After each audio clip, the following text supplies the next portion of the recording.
திரை விமர்சனத்தில் இன்றைக்கு நாம் பார்க்க இருக்கும் திரைப்படம் ராஜபீமா. ராஜா என்கிற ஒரு பையனுக்கும் பீமா என்கின்ற ஒரு யானைக்குமான தோழமை, நட்பு, அண்ணன் தம்பி உறவு என்று பல வகையில் சொல்லிக் கொள்ளலாம். அந்த அளவுக்கு ஒரு சிநேகமான ஒரு யானையை பற்றிய கதை. இந்த யானையின் பின்னால் ஒரு மிகப்பெரிய அரசியல் இருக்கிறது. மிகப்பெரிய அந்த யாகம் என்கின்ற பெயரில் நடக்கின்ற சில அட்டூழியங்களும் உண்டு. டைரக்டர் நரேஷ் சம்பத் இயக்கியிருக்கின்றார். ஒளிப்பதிவு சதீஷ்குமார்.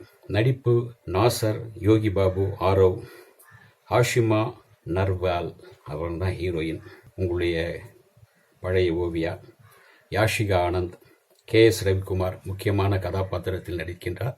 அவர்தான் வில்லனும் கூட, அவர்தான் கதை நாயகன் போல, அந்த அளவுக்கு அழுத்தமான கதாபாத்திரம். மற்றும் ஷாஜி ஷிண்டே மற்றும் பலர் நடித்திருக்கின்றார்கள்.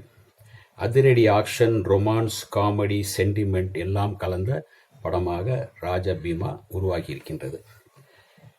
பாசத்துக்கு கட்டுப்பட்ட ஒரு யானை மற்றும் ஹீரோவை பற்றி சுற்றி நடக்கின்ற கதை தான் இது.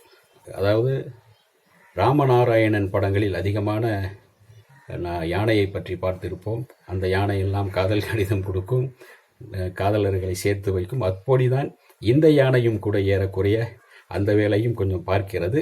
ஆனாலும் கூட அந்த யானையுடைய பலமான கதாபாத்திரம் படத்தில் பின்னால் வருகிறது.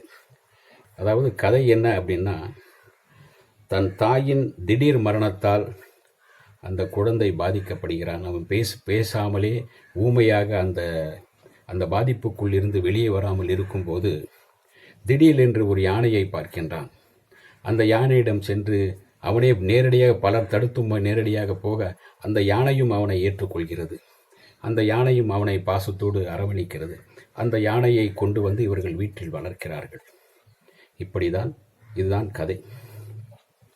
அந்த யானை அரசியல்வாதியான, அதாவது வனத்துறை அமைச்சரான KS ரவிக்குமார் கடைசியில் தன்னுடைய ஆட்சியை, தன்னுடைய பதவியை தக்க வைத்துக் கொள்ள யாகம் நடத்துவதற்கு அதை பலியிட பார்க்கும்போது அதிலிருந்து அந்த யானையை கதாநாயகன் மீட்டு கொண்டு வந்தாரா இல்லையா என்பதுதான் மீதி கதை. ஒரு பிச்சைக்காரனாக இடையிடையே வந்து யோகி பாபு கொஞ்சம் கலகலப்பை மூட்டி செல்கின்றார்.